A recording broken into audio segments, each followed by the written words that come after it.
We're live.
Okay. Good afternoon, everyone. Good morning and good evening, depending on where you are around the world. This is the International Esports Communications Conference, and the theme is the pathway to esports education. I'm just your host for today, but I'm not your moderator. We have two competent gentlemen who will be moderating the seminar for us this afternoon. So we have a wide array of experienced uh, people who will be talking about the topic we want to consider for today. Esports in Nigeria is beginning to experience a huge growth. We've had the gaming culture for years, but esports, as the concept that it is today, is just beginning to experience that boom that we have been hoping for. And we thought to help to shape the future of esports in Nigeria. We have quite a lot of young people who want to be involved in esports and gaming. So what we want to do is to guide them, provide platforms for them to be able to achieve their dreams in gaming. I wouldn't want to spend too much time because I'm not your, like I said, I am just to introduce us to the event. And right away, I'm going to hand over to our distinguished moderators in the person of Mr. Shayo Ulabi and also Mr. Adeyemi Adesonya. Please take it off from here. But before I go, I'd like to welcome you guys again. Thank you for taking our time to be part of this program. We hope you're going to enjoy every bit of it. Thank you very much and have a good time. All right, thank you very much, Emmanuel, for the introduction. I'd like to welcome everybody who's joining us. I feel a bit familiar with a few people because probably I had a conversation with them on Wednesday. So it's good to have everybody here. Please remember to mute your mics if you're not the one addressing the panel or addressing everybody. Please mute your mic, and also if you can, please you could stop your video. I'm not alone moderating, as Emmanuel stated. I'm joined by Shayo Owolabi, a colleague and founder of the Lagos Esports Forum. Shayo, welcome to, should I say the show? Welcome to the show. Well, that's the way we say it on radio, but we're not on radio. We're on the on a conference. So it's good to be here, and a very good afternoon wherever, or morning as it is, wherever you're tuned into this. And well, yes, this is actually, as I've been saying, a landmark event, one that I believe will be setting the foundation for the growth of a formal introduction of esports into the Nigerian education system. And I believe that with the panel we have, there will be deliberations and solutions will be preferred for us to have um, a developmental, program and project to develop and grow esports in Nigeria. Thanks a lot, Yemi. All right, thank you very much. So very quickly, we go to our panelists, and I will be handling because I'm a bit foreign in my perspective. You know, my English is very Nigerian, but I'm still foreign in my perspective. So I'll be handling the guys on the US panel. And it is my esteemed pleasure, even though he's not Danish, but his name is Dane Henderson. It's my pleasure to welcome Dane Henderson, who is a Helix High School alumni. He's a producer of knsj.org, also of NSV. And just like me, he's done a lot of stuff in sportscasting. And he's co-hosted on ESPN 800, 103.7 Free FM, and currently he's with 89.1 FM. So let's welcome Dane Henderson. Dane, welcome to the International Esports Communication Conference. Dane, you're on mute. Folks, thank you for having us. We appreciate it. It's been a long time coming. We're excited to help bridge this gap with you and the team that we brought from the US, Canada, and UK. And definitely want to help the globe, help Nigeria, and help Africa continue on with the esports growth. Thank you very much, Dane. Like that, it's very, very quick, short, and sharp. Sorry, please forgive me if I mispronounce your name at any point in time. Like I said, I'm very Nigerian, but international in my scope. I'm pleased to have Catherine Amokte. Am I right, Catherine? Did I get your name right? You're on mute, Catherine. Sorry about that. You would think all the Zoom, I should get that right by now. Did I was I get saying your that, name right? yes, you did, and your English Oh. is excellent. Oh, thank you. Thank you. My parents tried for me in sending me to school. So for Catherine has over 15 years experience in STEM. She was VP Operations for Esports Management. She's the founder, Esports College and Career Pathway. She's worked on recent projects on collegiate esports combine, women in gaming, which we are very, very interested in, women in gaming, high school and collegiate esports consulting. Welcome to the conference, Catherine. Lovely to have you. Thank you very much. Glad to be here. I'm glad to be on a panel with such great esports leaders. So a little bit about what we do. I'm actually, like you said, I'm a former teacher as well. And I started my career as an engineer, and I did most of the training for corporations. And so I've always been in education. I fell into esports, and I really believe that esports can be a tool used to further a gamer's either into a career or into a college. Thank you very much. Next on the panel is a man that I'm actually going to be putting on the spot at some point during this conversation. Wallace Wang joins us. Wallace is an author of numerous computer books, a man of many parts, if I must say so myself. He's involved in Swift programming for Apple. He performs stand-up comedy. So maybe Wallace will give us just a few shots to liven up the conference. He's designed a board game called Orbit War. I'll be looking out for that one very soon. Wallace, welcome to the conference. Well, thank you very much. But yeah, so the board game that you mentioned just now, Orbit War, it's a board game. This was before we had computers. It's a board game where you try to wipe out the other country's satellites so you can attack them with nuclear missiles. And that board game got me the attention of the CIA, the DIA, and the FBI because they interviewed me for a job. So it's been a very interesting career. But my interest in esports is mostly education and programming. And I'm focusing on Swift programming, which is the official language for Apple's products, such as the iPhone and the iPad.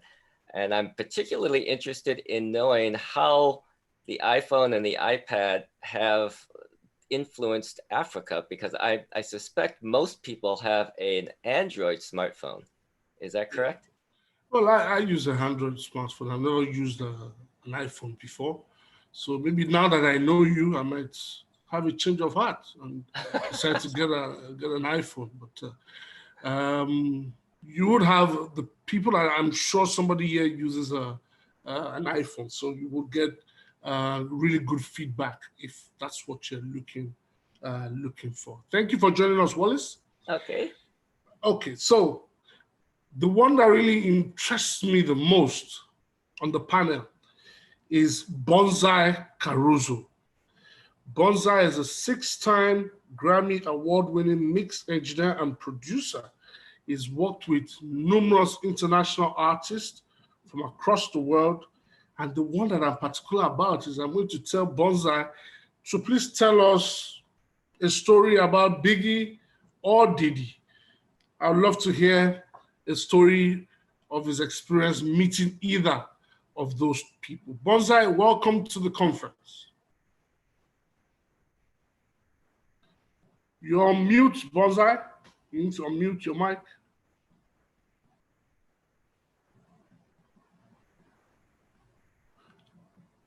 Bonsai, you need to unmute your mic. Yeah, your mic is on mute. Okay, there we go. Oh, brilliant. Welcome. Thank you for having me. It's a pleasure to be here. And you were asking me for a story about Biggie.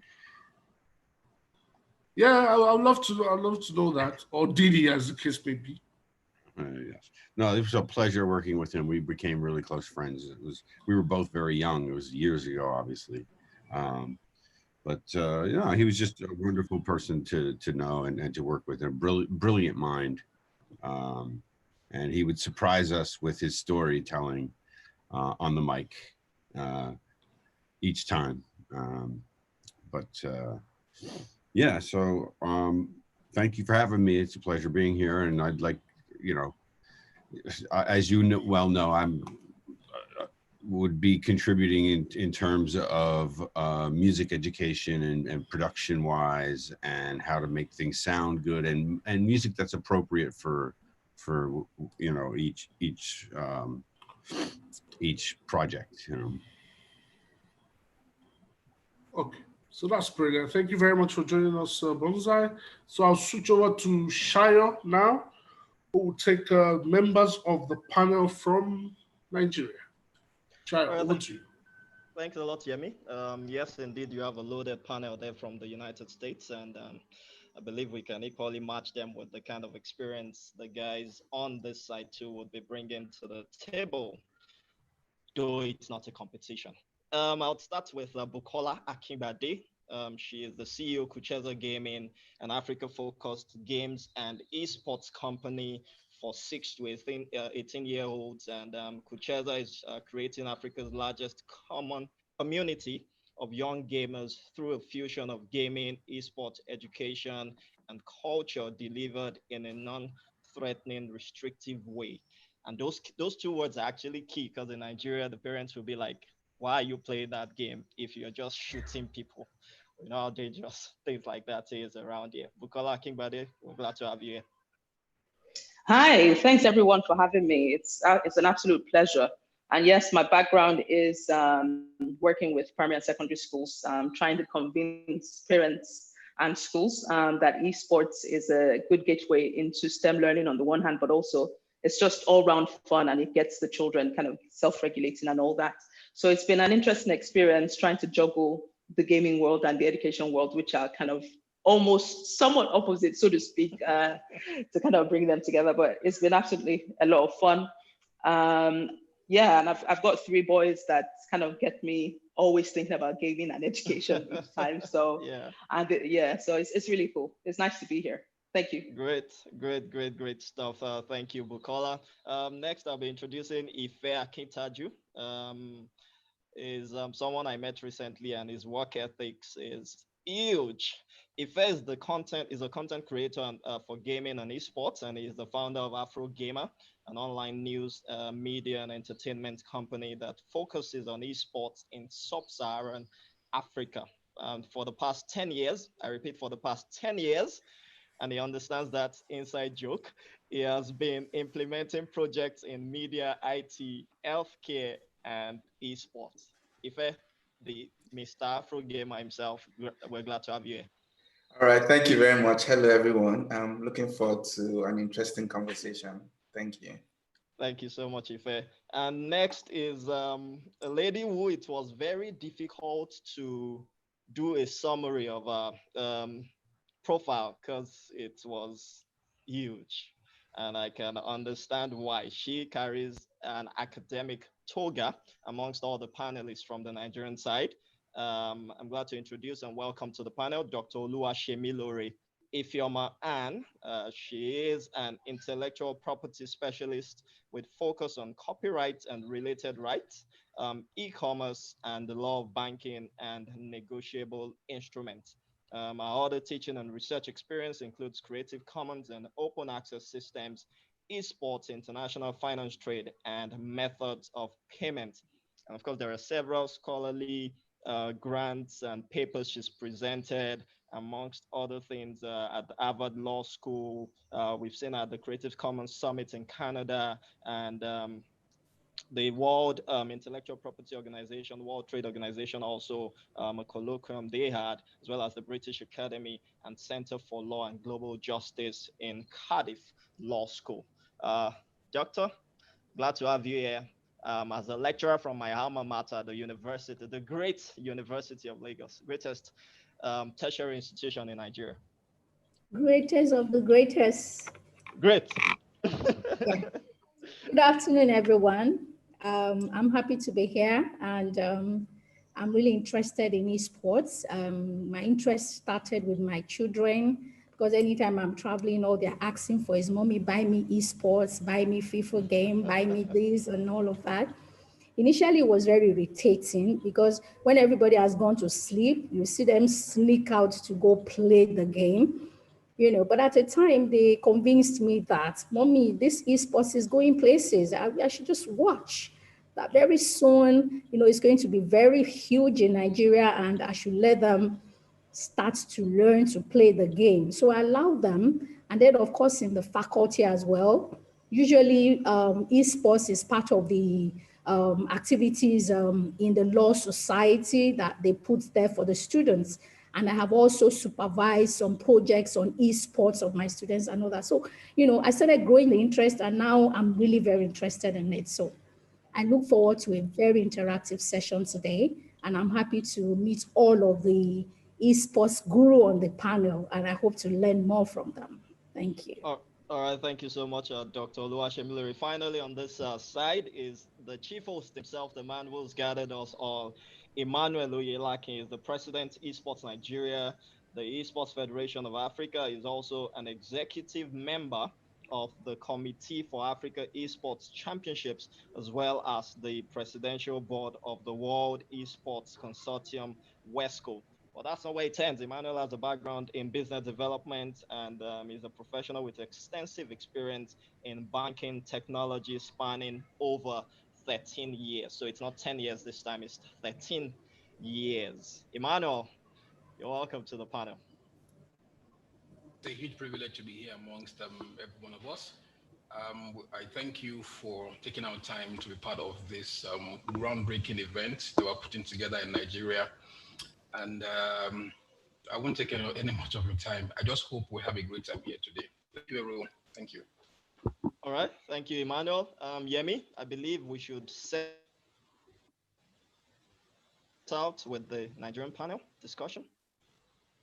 Yemi? Yes, please. We could go right ahead. Who would you like to start with, Shai? Yes, I would be starting with Emmanuel. And that's because for you to understand the thing, you need to set a perspective and have a background knowledge, understanding of what you want to do. And that's why I'll be asking Emmanuel the very first question this afternoon. And that is, what exactly is the state of esports education in Nigeria? And I may be coming to some of the other panelists, but just give us a brief insight into the state of esports education in Nigeria at the moment. Okay, thank you for that. As of today, we have esports. Esports education is another aspect on its own. And I would say we currently are at the stage of esports where we're trying to get esports to become mainstream, to become acceptable.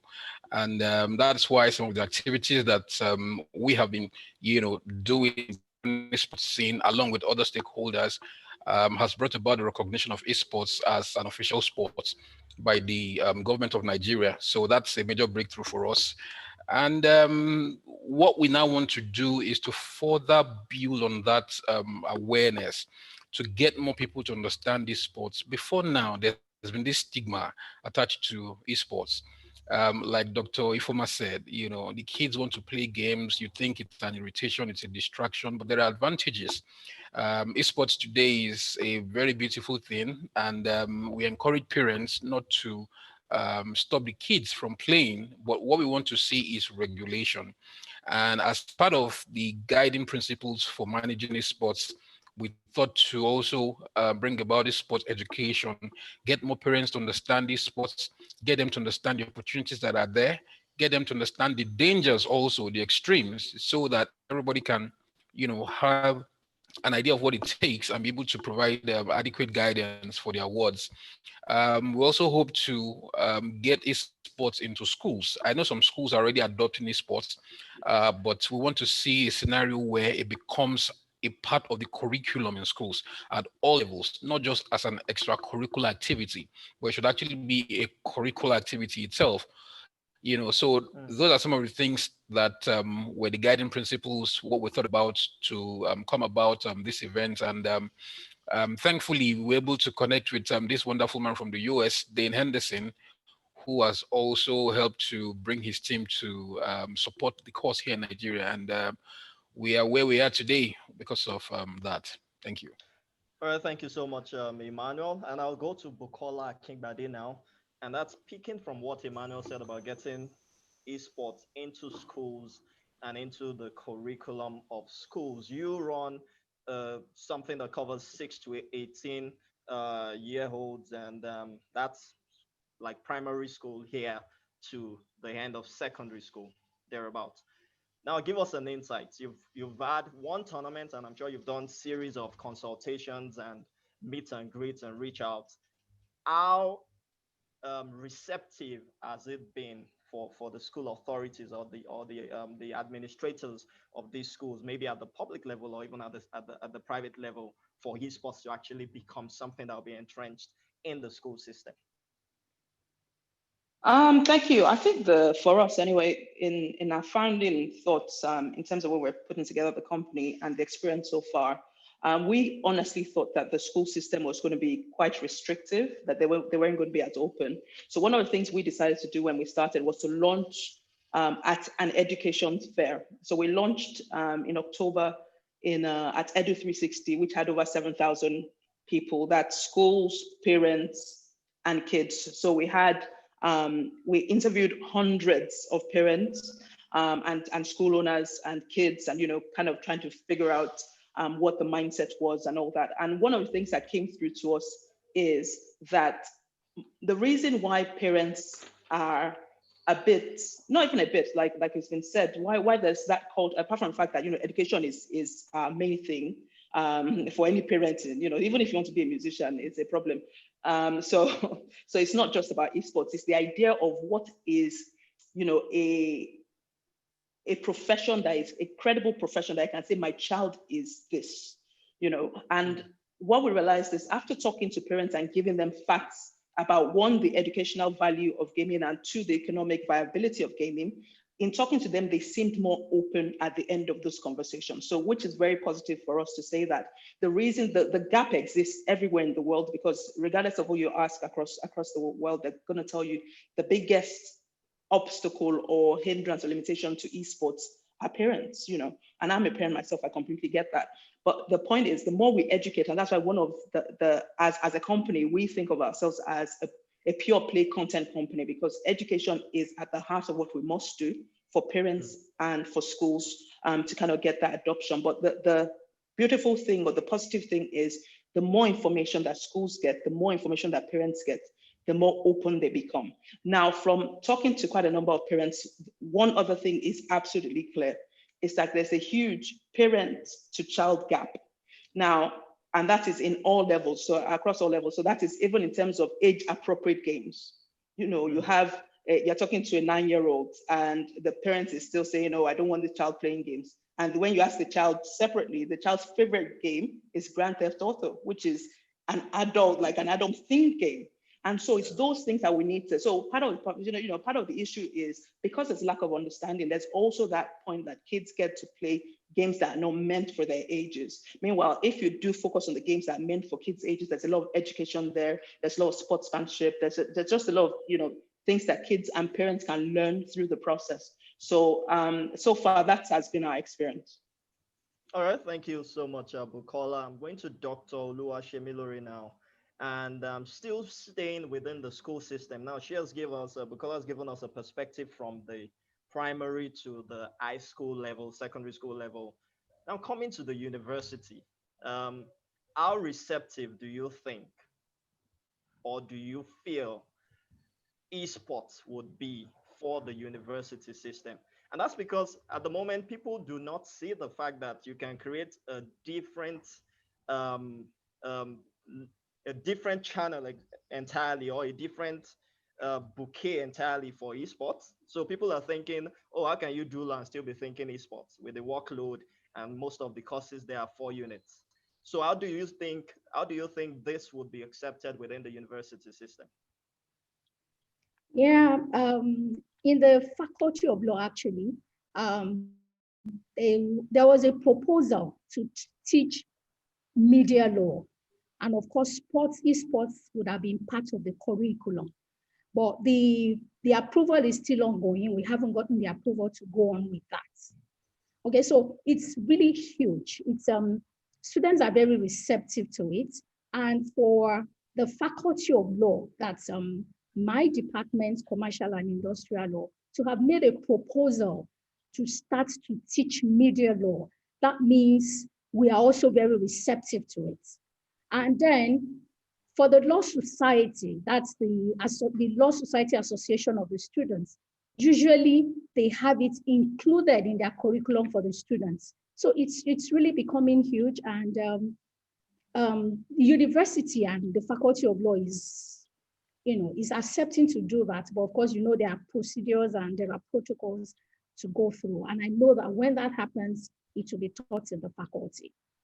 And of course, it will be proposed that it should also be part of the computer science department. They should also teach that in the computer science department, maybe as an elective course or something. All right. Thank you very much. Ife, I'm coming to you now. And this one, we're going technical now, because of course there must be pillars on which we can build this aspiration of getting esports into the curriculum. And the question would be, what are the most popular esports games? Now, if we have an understanding of that, then you would know that if you're going to be not even as a gamer now, a shoutcaster, for example, you need to learn the technicalities of that. If you're going to be a coach, if you're going to be a journalist who will be reporting it as a writer or anything, then you need to learn that. If you're going to learn the laws, whatever laws applies to it, then you need to understand that. So tell us, in Nigeria or within the sub-Saharan Africa, what are the most popular esport games that we're going to be using as pillars to build this on? Okay, so Africa as a whole continent is a football continent. So, soccer, as it's known in America, would always come first. Many people cater towards FIFA or Pro Evolution Soccer, which is known as PES. So that would always be the soft spot. But now, taking a critical look at the continent, when you talk about different factors such as connectivity, electricity, there's more interest in mobile penetration. So we would have to, start off with mobile gaming. And for that, the popular games for esports are PUBG Mobile, Call of Duty Mobile, and we're starting to see other games like Brawl Stars, League of Runeterra, which is the mobile version of League of Legends, coming into the fold. All right, and staying with you, Ife. Yes. How financially benefiting are these games, or are people who are involved in these games in this region? Okay, so why I said mobile gaming, and that is because putting in consideration of the financial capability of youths, of kids. Not everyone will be able to afford a console or a gaming PC. But because of our mobile penetration on the continent, Nigeria, Ghana, South Africa, 9.5 over 10 or out of 10 would have a mobile device. So you tend to find more people playing mobile games than consoles or PC games. We're still yet to jump on PC gaming. And as for consoles, most people do not play online. They play, with their friends, and we can't really push that under the esports canopy yet. But for the mobile gaming, I can sit in Lagos, Nigeria, and I can be playing Call of Duty Mobile or PUBG Mobile with a friend in Kenya or with a friend in South Africa, and we can, record our screen, push it up to Twitch or push it up to YouTube, and that it stands, or that shows the gradual process of esports.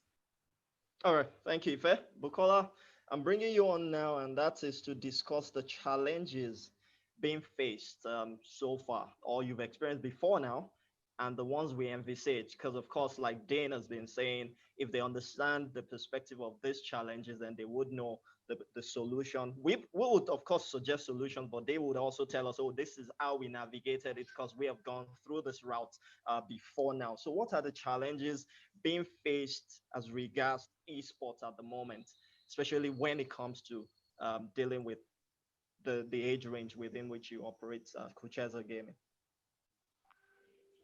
So I think a major problem across esports, especially when you get into mobile, is the titles, the available titles, and I think that remains a challenge here.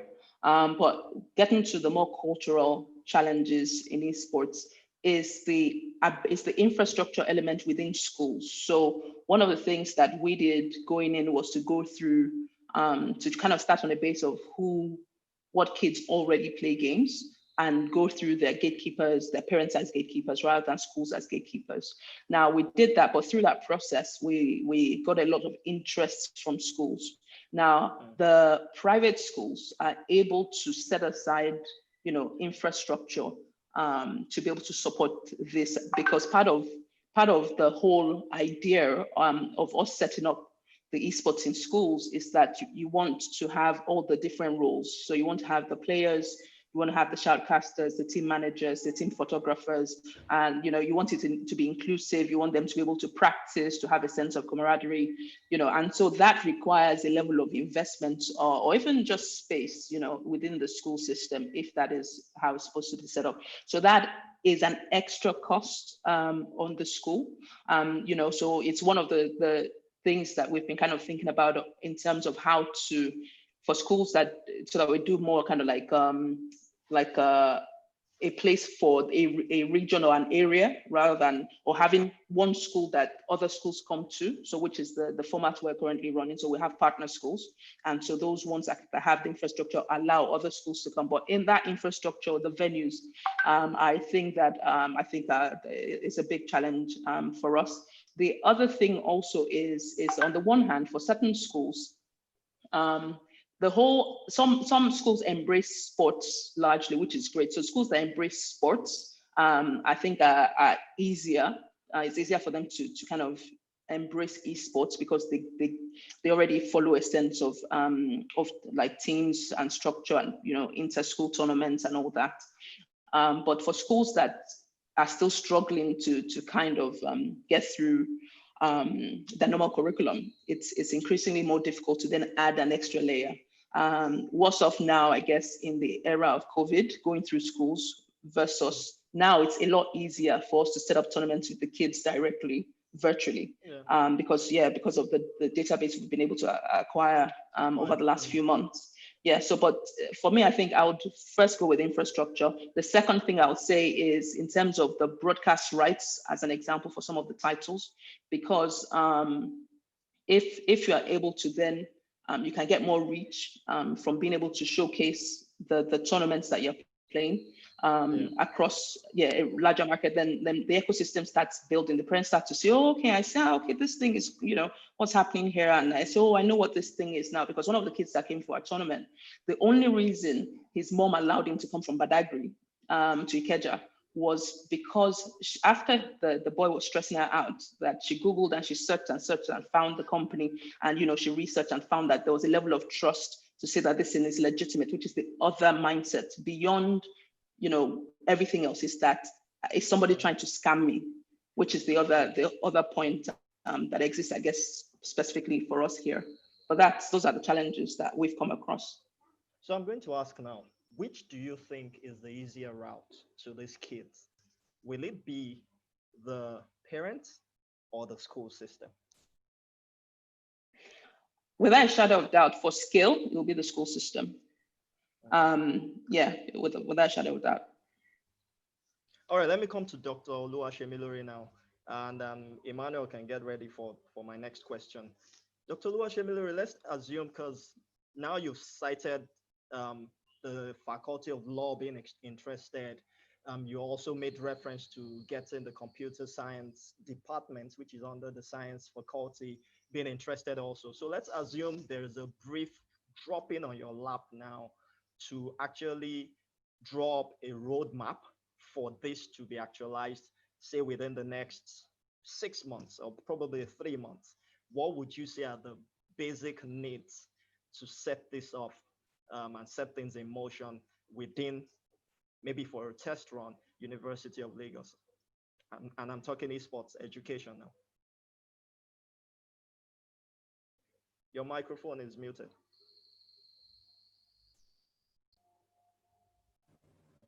Thank you very much. I think, Pardon me, can I just introduce myself? This is Phil West of St. Louis. And Dane Sweettooth invited me to your meeting today. And I didn't know exactly what the whole thing was about. So if you guys kind of brief me on it real quickly, then I'll mute myself, okay? Thanks, Philip. I guess Dane would reach out to you. I think he's already making a signal. He would reach out to you right now. Thanks a lot.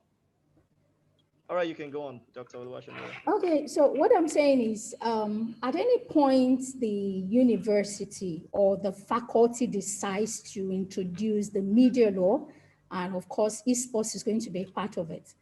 The first thing we should be thinking about is the broadband, the internet facility. You know that right now we don't have a game server in Africa. So it's going to be pretty difficult. And of course, we're going to think of the cost of data. How do we provide internet? Because it's esports, is electronic sports. So most times they have to be online. Online, yeah. So we'll need to think about, providing a broadband speed internet, considering the fact that Africa does not have a game server. So that is going to be a problem. So they have to talk about the infrastructure and then the resources. The resources in the sense that how do they get money to buy data? And then of course, the university has to provide, what happened when we had the test run? So there's need for the internet infrastructure and then the resources as well. So when all of that is put in place to have a broadband speed, then the high cost of data is taken care of. And then of course, the console games are very expensive. So that's all of that. So is a a gaming PC also. Yeah, very expensive. So, yeah, I totally understand. Yeah. So basically the resources and infrastructure is a big deal. So once we start to think about it, all of that has to be put into consideration. What about personnel? Would there be need for, or it could be done virtually? Let's also talk about that. Do we need an exchange program? Do we need to get some people to come in to either impart knowledge, or do we need some people to go out there and get the knowledge and then come back, they teach the teacher kind of system like we describe it around here? What about that? Okay, that is also very possible. Because you are one out of so many who probably do not even have an interest. But of course, they see that it's an ecosystem that's growing. Yeah, the interest was foisted on me by my children, and then of course my students who I had to really get interested in it, and then I found it interesting, and I know that it's going to become big in Nigeria. So basically, the problem, at any point the university decides to introduce that, and then maybe run it across all the faculties in the university, maybe probably starting with us, because we already have proposals to that effect, get it into the computer science department, and maybe let it go around all the faculties in the university. The first thing is the infrastructure and then the resources. Of course, if we're talking about train the trainer, sending people to get trained and coming back to train all the others, all of them still boils down to resources. True. So at any point, they want to introduce that. So they need to sit down and take all of that into consideration so that when it starts, there won't be a breakup. And then it's just going to flow like that. All right, thank you so much, Doctor. I like the comment from Thomas Kinnell. He's still talking about, Kinnell, still talking about the gaming PC, and said it can be used for much more stuff like programming, photos, video editing, I guess, and all that. So very, very good point indeed, because it won't just be about the students getting to game on that. Emmanuel, I'm coming to you now, and I believe I'm winding down on my time for this session. Uh, why is Dane surprised? And the question would be, where do we see all this in the next 3 years at the barest minimum? So if we say we're going ahead to do this, we're going ahead to entrench this, where do we see all this in the next 3 years? The timelines. Where do we see all this? Um, I am envisaging a geometric progression. Ever since the lockdown happened, the amount of success that we have recorded in this sports space in Nigeria has been mind blowing. For obvious reasons. Everybody had to keep themselves busy at home. Kids couldn't go out, so parents were, using some of those things, sports, gaming, to keep their wards busy at home. And for corporations, businesses, especially the traditional sports organizations who couldn't go out there to play their physical games anymore, they had to go into esports. We heard of so many events, Ultimate Quarantine, Premier League, and the likes. So bringing it back home to Nigeria, we have seen an increased participation in esports activities. As I speak to you now, there are deliberations ongoing about possible programs, possible collaborations, with regards to the Nigeria esports space. And before now, we didn't have anything like that. It was zero, but the engagement today is so intense. Like I said earlier on, the government of Nigeria has officially recognized esports. So we envisage that in that area also, there will be some developments. The official inauguration of the Nigeria Sports Federation will be taking place next week, Tuesday. And I mean, it just tells you that the government is also, trying to give their own inputs into these things just to make sure that they advance the esports space in Nigeria. The Minister of Youth and Sports himself is so passionate about esports. So I see a scenario where in 3 years, would have had a lot of legal entities, being registered, esports organizations, esports teams, streamers, and because of what we're doing today, showing people the pathway, showing them different opportunities that exist in esports. Like I said, it's not until you grab a controller before you're into esports. You could be True. a cameraman, you could be a journalist, you could be a reporter, you could be a graphic artist, and all of those. We see a scenario where many more people who they may think, okay, I'm not young enough to be playing, I'm an old man. But of course, they still have, because someone like me now, I should be retired, from active esports. You So are retired. We have yes, retired you I from am not, gaming. I You am not. can be an administrator. Exactly, which is what I'm doing as of today. So there are so many Yeah. other opportunities out there. You could be an administrator, you could be a Yeah. referee, a coach, a Coach. Yeah. manager. So we're going to show these things, and we see many more people who will be coming in to fill those roles to further, enlarge the esports ecosystem in Nigeria. All right, thank you so much, Emmanuel. And my final question for this panel, and please, you can start sending your questions for this panelist Sorry, when we take. let them know that this is not the end of the event because he No, it is thinks not. No, no, no, right. it's not. It's not. We Okay, still have the other panel session, which Yemi would be right. handling. And I'm coming to Ife for that one. Ife, since you run an online news, um, information platform with the Afro Gamer, let's talk about, because for me, I believe that the media is key for education in this whole esports discussion. And I've seen you reach out to people across Africa. You've had guests on your online show from Uganda, Kenya, Nigeria, Ghana, and all that. How much of a challenge is it getting communications out, and how can this be made better? Final question Thank for this Yeah, session. thank you, Shayo. What we do at the Afro Gamer is not just give you information on gaming and esports in Africa. We also use that medium to educate people because you know culture and background. Once you say you want to go into gaming, you want to go into esports, it's just like any other creative, like music, acting. Parents will most likely say, who do you know in your region who has done that? And that's where we come in because you can always use us as a reference point. And, with our podcast, our YouTube show, we tend to reach out to a lot of people. And to answer your question in a nutshell, a lot of people just see themselves gaming. So once you tell them, you cannot do anything without the media. The media needs to be able to report if you are the best player in this in Africa, then, you know, Africa needs to know, the world needs to know. You know, you can be a reference point to kids to say, hey, this is the best FIFA player. I also want to go into, you know, become a pro gamer or a pro streamer into FIFA. So I've had to struggle with a bit of reorientation for most of these talents. When you say, okay, let's have a conversation, and they will be like, you know, I don't have anything to say because I just play games. And while trying to build the industry, I have to do a crash course as to let them know, you know about Ninja, Shrewd, because the media is pushing them out. People are going into the industry because of that.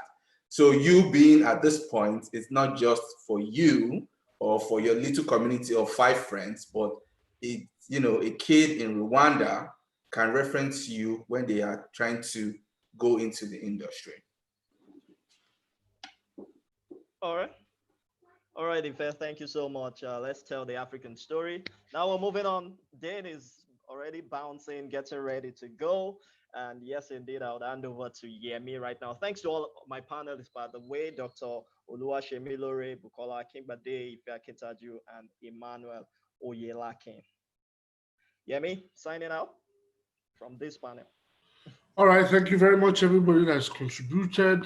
Let's go to the guys that want to tell us some of those fancy stuff. And I see Dane is, you know, really, really, really eager to roll out with his plans and, of course, the observation from what he's heard from all the Nigerian panelists. So, Dane, my first question to you would be, how do we bridge an obvious gap that exists? How do we bridge that gap? First and foremost, thank you guys. Finally, it's our turn. We ready. We over here like the Olympic team. We want every question you have, we're going to answer and make it better for you. So just to let you know, no, you're not too old. I've been blowing on these cartridges when you were drinking Similac. So I promise you know about gaming and industry out here. That being said, before I get started, the reason I'm bringing this up to you is I have Kevin coming from Staffordshire University. He was also a professional gamer. So I want to bring these people in to talk a little bit about that. Also, Carmen, she's coming from Canada and their universities and her expertise in the gaming. So I'm going to bring those people in first during my time, and then I'll bring in the other people there. But before I say that, I'd like to thank Sam Diamond. We met last year in San Diego because, again, my profile doesn't give you an opportunity to tell you we're in San Diego, TwitchCon, Comic-Con, E3, all these things are in San Diego and Southern California. So it's very easy and quick to let you know how we've been involved in this industry for a long time. Me and Wally have had a show called Cyber Sports Today, Esports, we were doing over 11 years ago on ESPN. So again, when I'm telling you, I've been blowing on these cartridges, no disrespect, this panel, we got to get this hype. Yes, it's competition. Every college is a competition. Every country is a competition to this. That's why we got into esports. So it's very important to me to make sure that it is competition. I'm not scared to tell you that. We're coming in like Michael Jordan. You better get ready. Now, that being said, Kevin, I would like you to talk a little bit about you, your background, and then what you're doing with Staffordshire University. And then from there, we'll go with Carmen so she can also explain from the other sides of the world what we're doing to help bridge this gap. Brilliant. Thank you, everyone. First of all, thank you for having me on this panel. So a bit about myself. I'm currently the course leader of the Staffordshire University BA Honours Esports course here in the United Kingdom. My industry background, my experience within esports, within the industry itself, came from working within the industry. So I started out as a semi-professional player in League of Legends in the UK scene for my own team, got us sponsored, and we had a nice track record for a good year or so. Then I kind of retired as a player early, and decided to dabble into more reliable, or at the time more reliable, because being a player wasn't exactly a venture where money was coming in at a sustainable rate, because it was just small competitions, local regional competitions. So I dabbled in on-air talent, so shoutcasting as a color caster, and then I guess I caught the attention of Riot Games, and I moved over to Berlin, started working with them as an in-game observer. So by in-game observer or in-game director, however you want to define it as. it's pretty much the in-game cameraman for a game specifically, or in-game a camera person, sorry. And so a good few years with Riot Games over in Berlin, and now who would have thought I'm now a lecturer in esports? No, I never would have imagined it, but yeah, so my background is in industry. Staffordshire is my current place of work, so I'll move on to Carmen. Hi, yeah, thanks for having me too. And I started esports in college. So I attended the University of British Columbia and co-founded the UBC Esports Association there, University of British Columbia Esports Association. My school was one of the top schools in Canada, and also for esports as well. We became one of the most successful esports organizations and one of the largest due to all the large scale events that we were hosting and being early to the esports scene and getting a lot of attention from Riot Games, Blizzard Entertainment, and also our competitive teams. I managed our League of Legends team, and we competed internationally in Korea, in United States, over 17 tournaments, and won over $400,000 of scholarships there. So that's my background, and thanks for introducing me, Dane. No problem, no problem. We're gonna get on with my team. And again, I know it'll be quick, but I know everybody's not gonna be able to talk. So again, Kwesi, thank you for these flyers. I mean, the promotions, listening, putting up with me, especially you as well, man. You guys, thank you for putting up with me. You know how I am. I'm ready for this. That being said, I'm gonna bring on, first, again, I'm gonna bring on to Catherine. We got a meeting again. Once we got to click, it was gonna be easy conversation on where we're going with esports. And I want her to explain her background and that, and then we'll go to Wally and then finalize with Ronzai. I did a really brief, intro earlier. I'm a former teacher. I'm actually a degreed engineer, was how I started in this. I was teaching high school engineering and I fell into esports, became a team manager for a couple of different teams. And what really hooked me was that, we use esports to engage students that we otherwise would not have had. Kids that were falling through the cracks in high school, suddenly now with esports and we have tryouts, so come to school on time, they're doing their homework, because if they didn't have a good grade, they couldn't be on the team. So, and then on top of that, we had colleges coming knocking on the door to my students who were not the best of the best. They were getting full ride scholarships. And that's how I fell into esports and how I'm drinking the Kool-Aid ever since. And I think it's a great industry to be in. But I want to go back a little bit to a question that was asked about the gap, right? How do we, narrow the gap? First of all, I don't think there's that big of a gap, to be honest with you. I think that in the previous speakers on the other panel were talking about parents and talking to them. I think we all have the same concerns. I'm a parent myself. I have kids in college. And so we have the same, motivations. We have the same concerns. Is esports really a viable industry? And viable to me as a parent means at the end of the day, really, like Kevin, is there a job? How do we make money at this? I think, Carmen, I want to applaud you because to gain $400,000 in scholarship is a huge, huge endeavor. It's not to be, looked upon like, oh yeah, I got $400,000. That's very difficult to do. And so what I've been dedicating my time to is really giving that pathway. If you're a casual player, you play a little bit in high school, but I don't know, you're a shoutcaster. I think one of the great stories of what Kevin has said was that to become a semi-pro and then to be a shoutcaster and then get into education he's my poster child. He's the guy that I want to put his picture all over my curriculum and all over my speeches and say, this could be possible, right? This could be you. You could be sitting in your bedroom playing League of Legends or, Smash or something. And then the next day you could become a lecturer in college. So I think that we need to talk about how wherever you are in the world, I think it's the same issue. It's the same opportunities, but also same obstacles. Someone had talked about earlier about what's easier. Well, what should we do? Should we talk to parents or should we talk to the schools?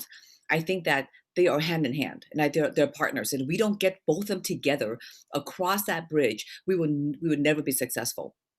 As a parent, I don't care what you tell my kid, he's not going to that college or she's not going to that college until you convince me that that's a safe place for them to be. They're going to get an education. At the end of the day, they're going to get a job.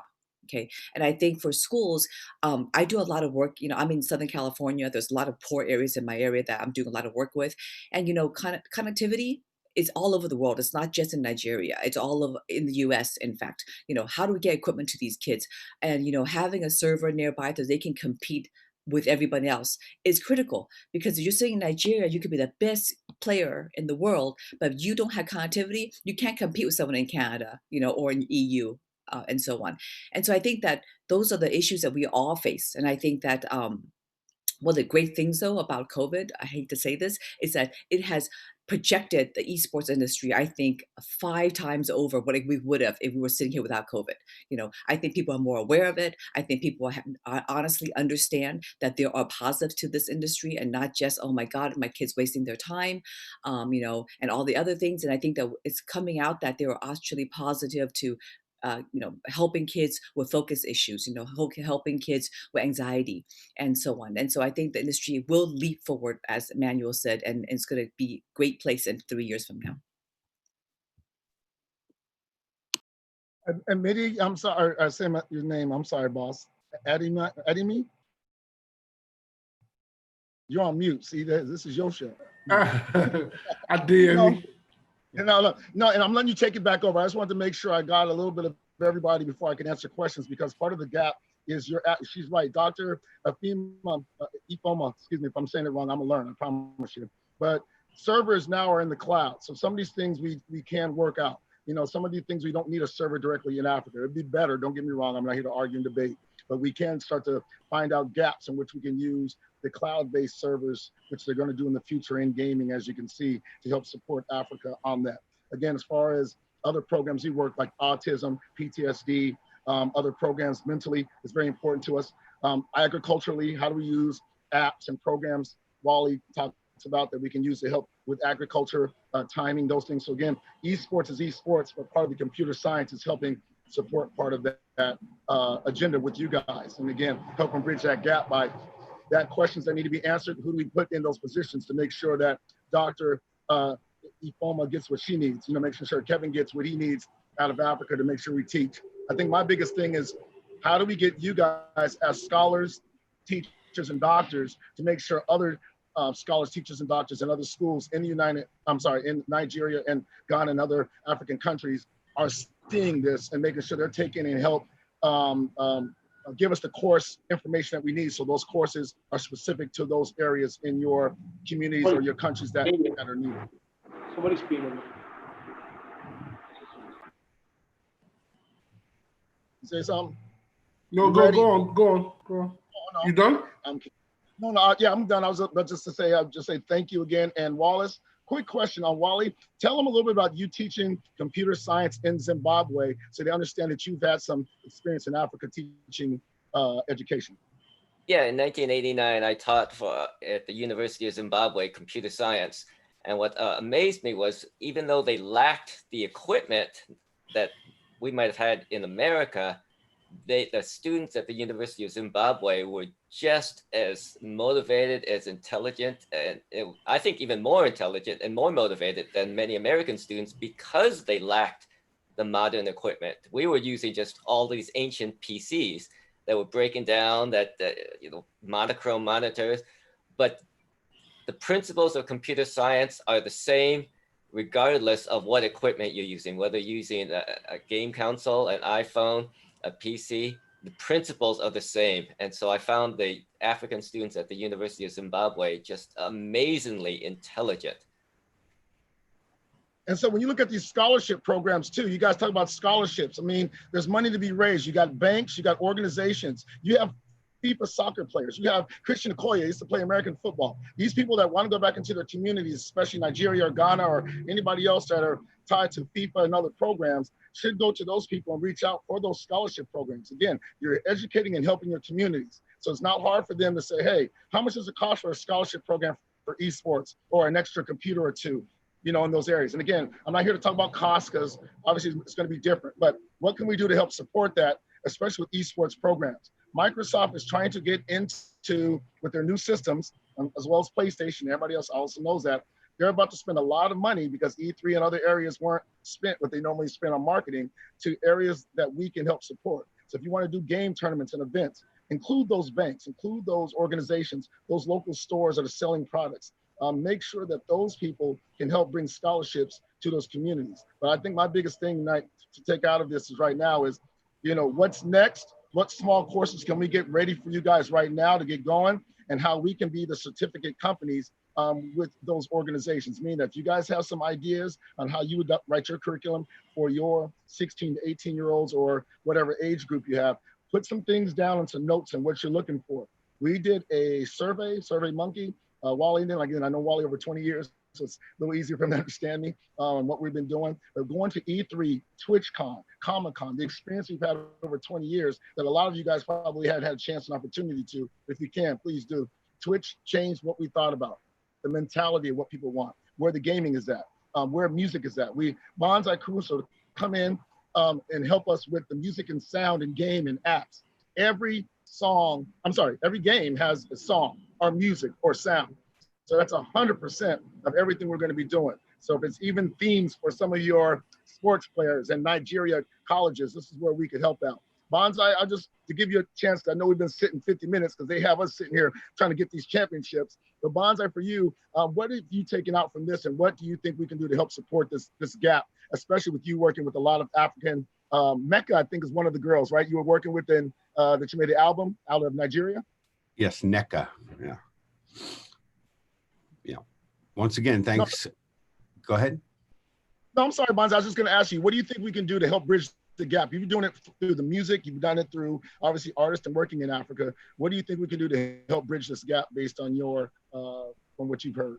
Well, the essence of music in itself, it brings people together. It brings, it crosses all kinds of boundaries. But just to be honest, I'm not really well versed in the esports genre, but I am well versed in the music industry. And as I'm listening, I'm trying to understand what can I bring to the table? What can I offer here? And mostly what comes to mind is, music licensing, whether it's exclusive or non-exclusive, if it's on the advertising end of it, where, it's introductions or, and then, obviously the educational aspect, which you mentioned earlier, just what's appropriate for each piece, whether it's high energy music or if it's cinematic and dramatic music, and obviously the quality of the music, how to, properly record and mix and add in post if necessary. So yeah, but to answer your question, yeah, music in and of itself bridges all these boundaries. And yeah, so. Well, again, Bonsai, I'd like to thank you again. I don't want to take up too much more time because, again, I gave you guys my team. I can bring another 100 people, but then we wouldn't have the right panels. Ademi, Adayemi, I'll let you take back over, and I apologize. We do this, Ademi. We do this. We ready. Put us in the game, coach. Well, the door is open, so just feel free to find your way in. But I have a question for Catherine, because she's more or less transitioned through from being a teacher to then being, in the industry. How is the best way to approach esports education from the most basic of levels? Mm-hmm. So it depends on who your target market is. For me, I spend most of my day, talking to either parents or talking to school administrators. And I think Dr. Female is one of the few people that I've heard that speaks so well into esports, because most teachers would say that it's, or they don't understand what it is. And then when my first reaction when I saw League of Legends, I'm sorry to Carmen and to Kevin, but I was shocked. I'm like, oh my God, kids are playing this. And I was teaching high school. And then it wasn't until you understand the game, understand the vehicle of what esports is before you get it. So I think that we spend a lot of time talking about statistically how many gamers there are in the world, what games they play. Someone else, I think Bukola has talked about, what's appropriate, right, for each age. We're doing citywide leagues here in California where we're going to offer Minecraft. And you'd be shocked that some of these games are great for helping someone learn to build, learn strategic, how to strategically think of critical thinking, for example. So I think that we have to start there and talk about the value of gaming and esports before we can then get to the point where, okay, well, it can lead you to a career. Okay, you can actually, a 17-year-old can make a lot of money streaming, or they can actually make a lot of money, producing streams. I just want to talk a little briefly, if you don't mind, about music. We partner with Sony Records, the Lost Ring series. And I want to say to Bonsai that there's music in every part of esports in gaming. From the game itself, to every time we do a stream, one of the things that we talk about a lot is, what music we're going to play, right? And how that impacts the general feeling, about the stream. So I think that can't stress enough how important that is. Brilliant, brilliant, Catherine. Thank you very much. I'd like to take Kevin, because he's also transitioned from being a gamer and then moving into the academia. Just to get a sense of what that journey was like, and what any young person who's probably listening to you, what are the things they need to look out for? What are the steps they need to take or avoid in being able to make that transition from being a semi-pro gamer or a pro gamer to being a shoutcaster and then getting into academia? So I think to start off, I think we definitely have to cover the areas of parents. I believe Catherine mentioned it briefly about how important it is to, first of all, when you're talking esports and education, you have to first of all convince the parents, because I'll be honest, parents will probably think, I don't want my kids going off to study, playing games at university, but you have to erase that type of thinking, right? Your son, your daughter aren't coming here to play video games. No, they're studying the industry, they're studying the business aspects, because esports encompasses so many different areas. It's esports events, it's esports business, it's esports broadcast production, it's esports competition, which itself involves tournaments, leagues. There's so many different areas of esports. It is, in essence, an industry in itself. So, but to answer that question, I feel for my journey, definitely volunteering and getting experience is really, really powerful, because I've always told my students, right, I didn't get my job in esports by writing an essay and writing an assignment or whatever, right? Which is kind of contradictory, because, they're at university. However, at our university specifically, on our course, we teach practical skills as well. So you might see in my background in this very poor attempt at a green screen, but we actually have a facility called the Esports Hub at Staffordshire University. So within the Esports Hub itself, we can actually offer equipment. So we see here in the Esports Hub, we have the vision mixer below me. And then to the left of that, we have the audio mixer.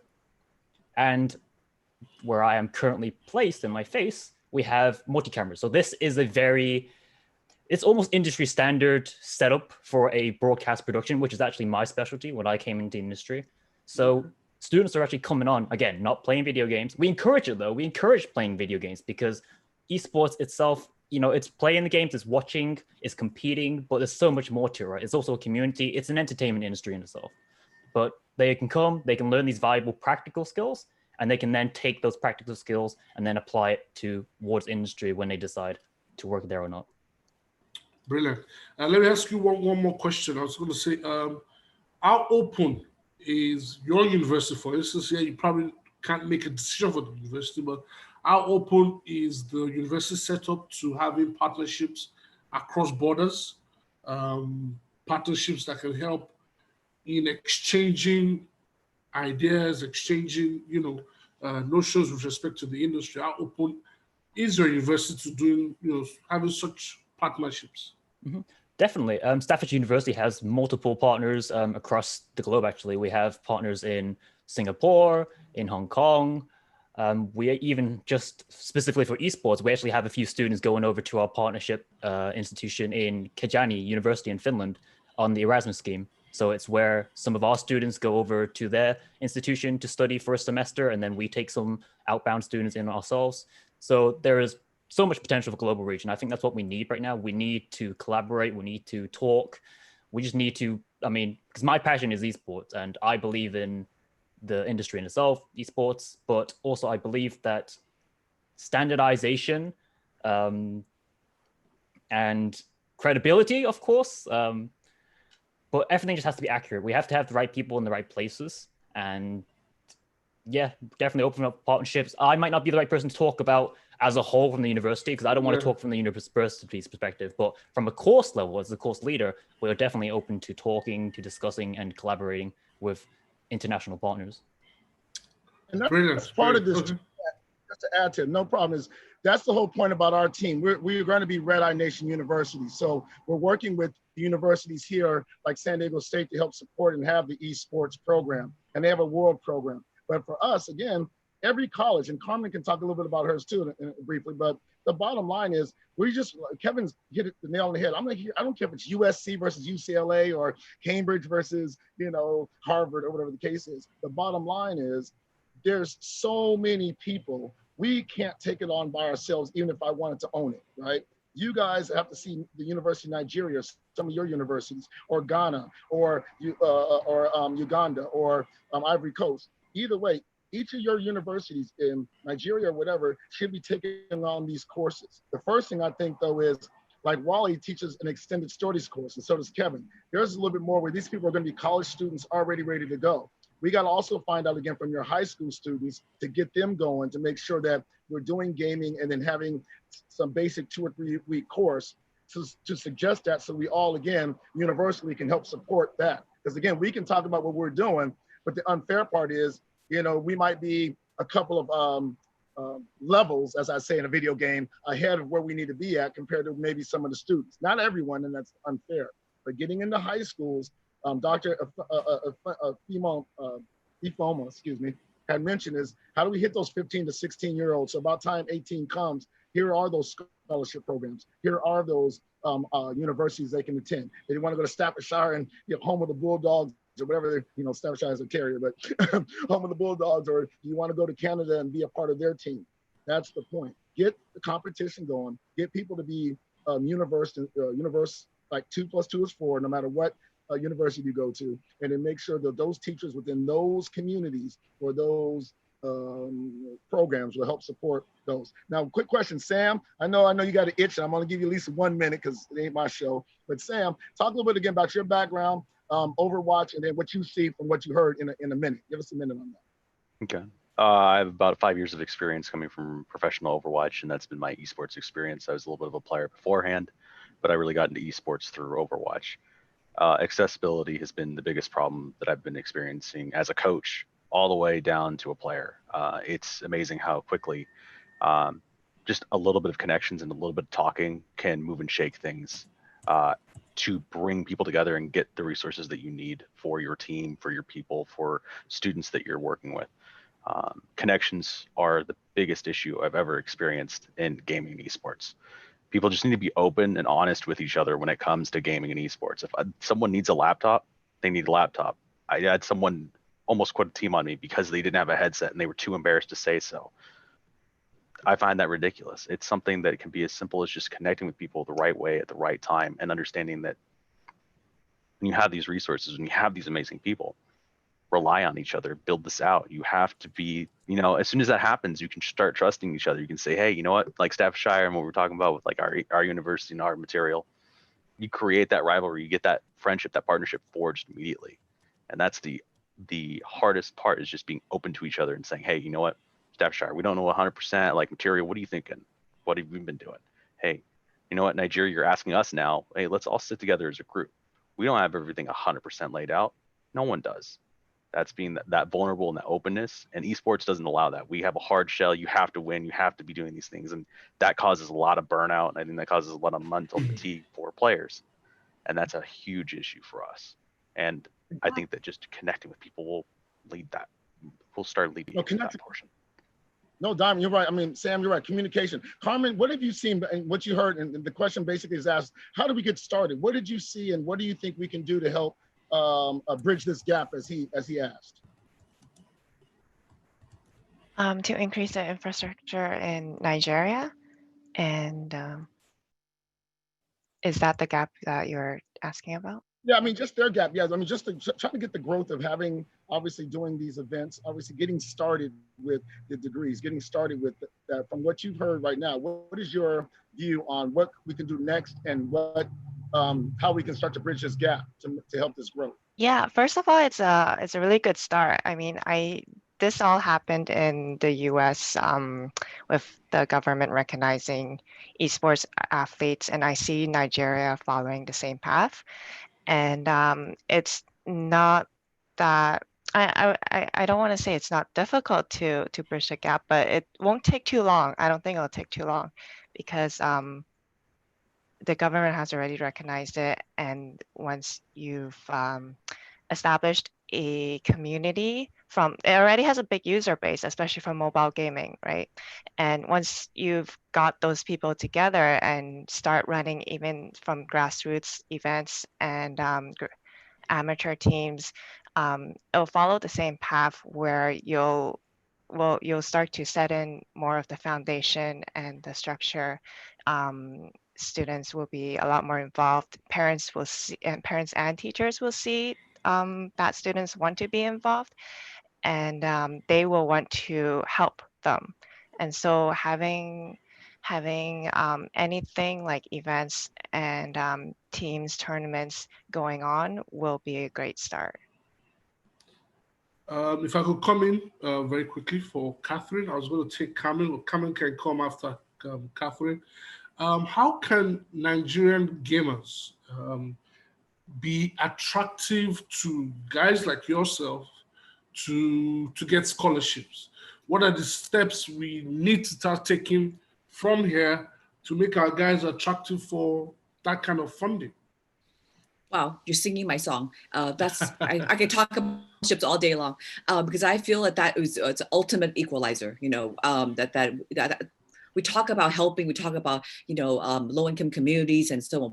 To me, it's mostly talk until you put money into it, right? So to me, I have two things I want to say about that. One is yes, scholarships, but even before that, I think Sam talked about the kid who was going to drop out because he didn't have a headset, and I feel that so strongly that that's the issue with most of the esports. There's not a lot of, it's not a equal playing field. You have to have equipment, you have to have internet connection, you have to be able to have access to it, right? Kids play 12 hours a day. They don't play, you can't come in between 3 and 5 and play for the day and compete with a guy next to you who has it at home. I think one of the things that we all talk about a lot in the US even is sponsorship. Where's the money? We have partnerships. I can give a shameless plug to my sponsor. Because honestly, that is where we can help each other. And without that, I think a lot of kids are going to not be able to participate, which is, I think, a shame. So getting back to what you're saying, I do a lot of work with colleges who offer substantial scholarships. To me, that means if you can show that you have financial aid, that means I'll get you a full ride. And to me, that is life-changing. Not a $500 scholarship that, for $40,000 a year tuition. And so how do kids get ready for it? And I talk about this all day long, that you don't have to play your whole entire life since you've been 2 years old. I have a story of a kid, who went to college, and he suddenly had some friends who played Overwatch, and he's like, God, they're so cool. I want to hang out with them. He became their team manager. And within 3 semesters, he played a lot, probably more than he should have, but within 3 semesters, he got on the team. So to me, the key is if you want to play a game, yes, you have to be highly ranked. You have to play well, right? But the key to talking to so many college heads, esports coaches, is that you have to be coachable. You have to be a good team player. You have to have the motivation and to put the hard work in. And I think that if you get all those going, that the chance of getting a scholarship is a lot higher. And even the colleges that I work with 6 colleges currently that offer substantial scholarships. Of the 6, 4 of them will actually also give scholarships to international students. And currently, because of COVID, it's a lot more accessible now because kids can do this remotely. So you can stay in Nigeria and get your degree in a US college as well currently. So I think that is going to be a huge help and a game changer. All right, brilliant. So let me come to Carmen. You started the process of setting up a team and then getting that team sponsorship and then also getting them raising scholarships and what have you. What was that process like, and how did you spot the talents that eventually made it into your team? What processes do they have to go to eventually make it on your team? Yeah, so we didn't start off as a very great team. We started off with myself as a player, and I suck. I'm not very good at League of Legends. And so when I was playing on the team myself, I saw what players needed, and what they wanted to work on, how they can work on it. And I decided to step down and become a manager to give them those resources. Back then it was like 2011, 2012, and we really didn't have that much in collegiate esports. And I had to form partnerships with people, with companies, to get us equipment, to get us headsets, mouse, keyboards, because most of my players were just playing on really old laptops, and so that was part of the early preparations for just making sure my players are playing at their best. And then along the way, for 2-3 years, our school didn't really support us. They didn't want to support something that they weren't familiar with, like not sure where we're headed, not sure what we are doing, playing games in another country, in US and Korea. But afterwards, when they saw that we were building, not only were we winning at these tournaments, but we were also building a huge community on campus where students will come, like we have thousands of students coming to our events and also showing up to play games with each other. They saw that this community needed a space, and so they decided to, we reached out to them, and we discussed about starting a esports lounge on campus where students can spend maybe 1.5 hour to play games there, as long as they were a UBC student. So there's now a safe space for students on campus to play where there's supervision.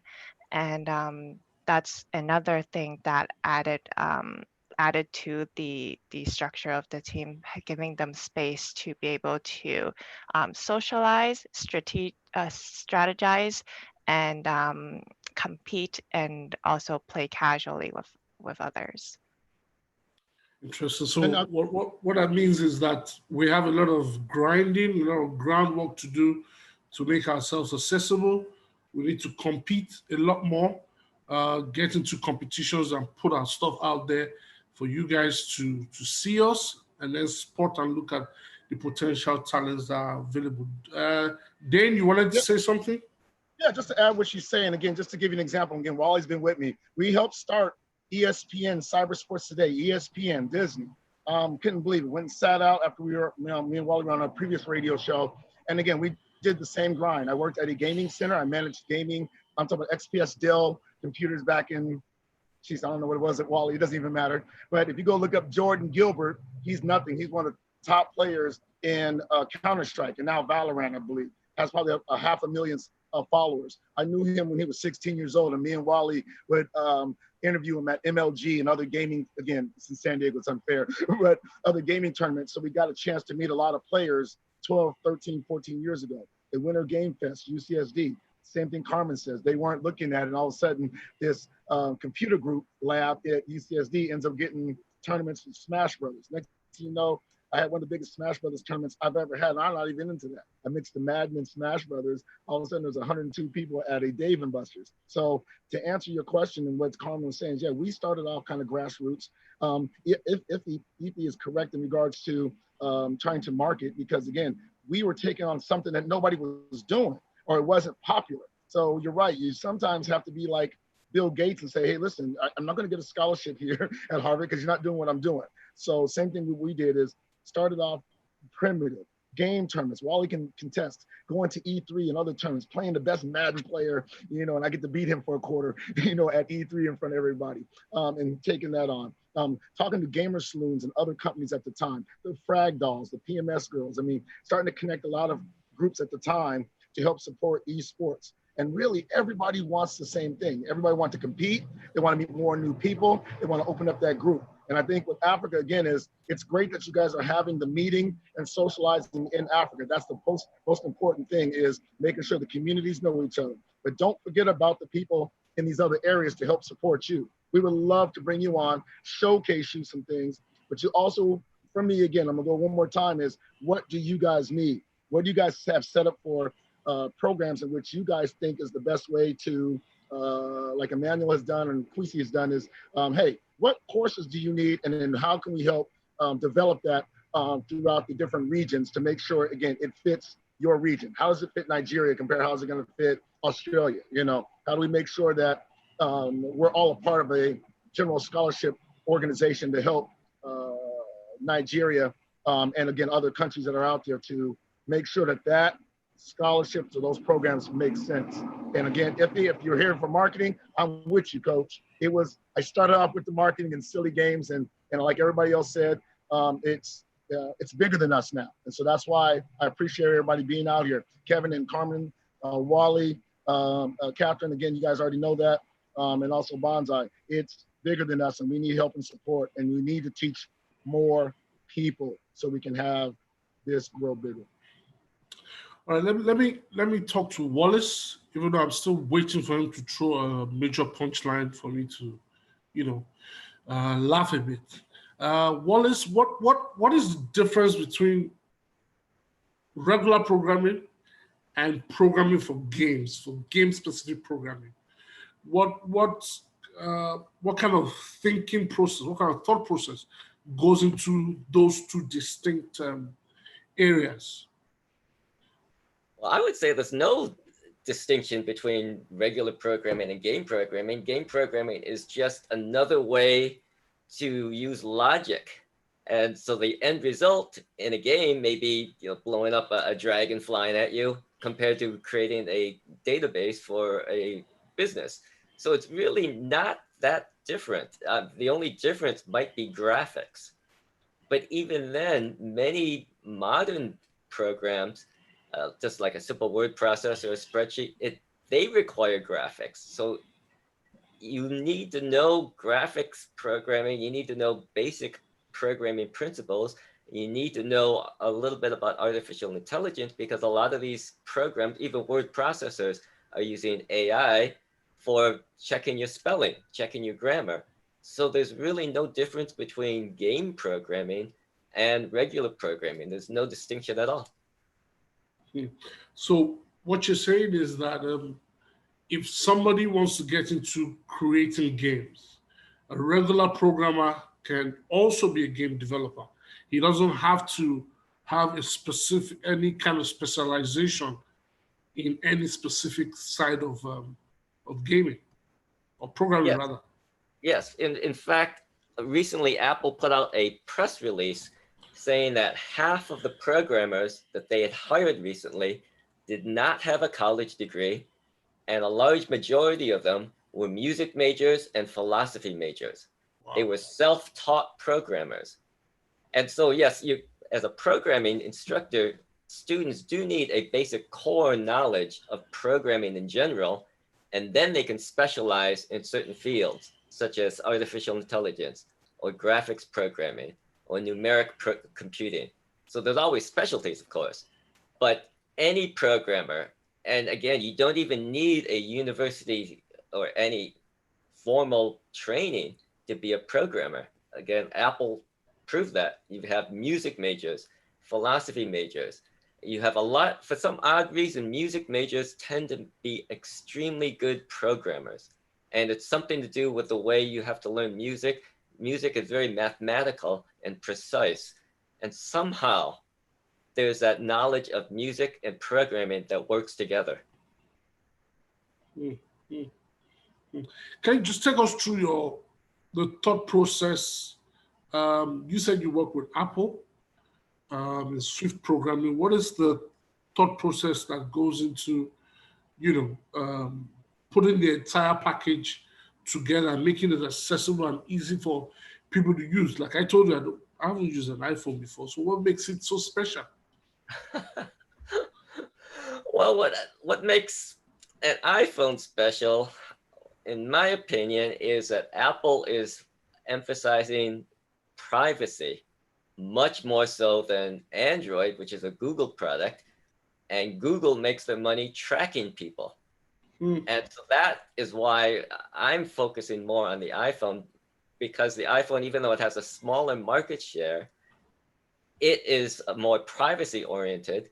And Android, Google, and Samsung, they tend to mimic what Apple does, even though oftentimes they're ahead of the game, such as Google Glass. That was a wearable computer that was way ahead of the time, but it flopped. And Google had augmented reality long before Apple did. But Apple tends to be more, in my opinion, more forward thinking on what they're doing. And so Apple is coming out with augmented reality, which they've had for 3 years, and they actually bought it from a German company called Mateo.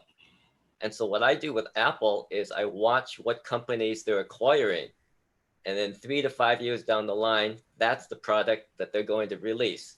So the whole idea behind the iPad, before Apple even introduced the iPad, they bought a company called Fingerworks. And that company was developing touch input devices for computers. And they bought that company 3 to 5 years before they introduced the iPad. So again, I always track to see what Apple is acquiring, and that is what I'm seeing is coming out 3 to 5 years as actual commercial products. Okay, so let me quickly go to the questions that the audience have for panelists, and I think this first one will go to you, Wallace. Chris Kwasi says, infrastructure is key. What can be done to get a server in Africa? Even though I know Dane said that probably isn't so important because you get to the point where you have cloud servers. But what are the steps we need to take for even that to happen in Africa to make us to make gaming easier for those of us in Africa? Oh, I don't have an answer, but I will tell you this, that Africa, a lot of people in the West think that Africa is behind. But in many cases, your disadvantages are your advantages. And so the story I'm going to tell is mobile payments. Everyone thinks Japan or South Korea is the leader in mobile payments, and it's not. It's Kenya.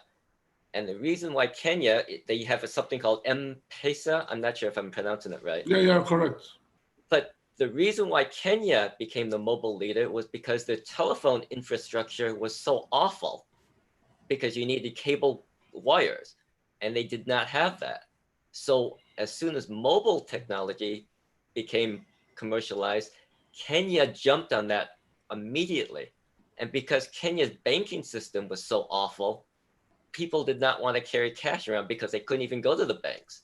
So Kenya's mobile payment, the M-Pesa, became the world's first, and I think they're still the leader of mobile payments, precisely because they had a horrible telephone infrastructure and a horrible banking structure.